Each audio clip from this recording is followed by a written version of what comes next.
So that leads me to, I loved the book. And Thank you. I think one of the things that I really loved about it is the character of Jazz.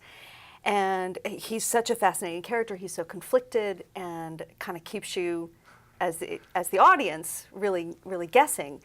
And so I guess I wanted to know it poses the question, what if your dad were America's most notorious serial killer? What made you want to focus on the son? Well, the way this whole project came about was I was actually talking with my editor, and she had commented that she thought it would be great if somebody would write a book about a teenage serial killer, which horrified me. The idea of writing a book about a child, a teenager, killing people, I thought I don't know. I don't know how to make that character sympathetic and interesting. But I've always enjoyed thrillers, and I think a lot of people enjoy a good serial killer story. And they're sort of the boogeymen of the 20th and 21st century. So these are the stories we tell each other around the fire. And I kept thinking about it for about a day. And I woke up the next day and I went, wait, the kid's not the killer. His father is the killer.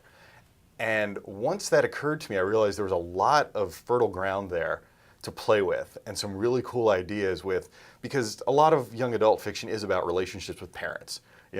And when we're teenagers, we all hate our parents. We all think our parents are horrible human beings.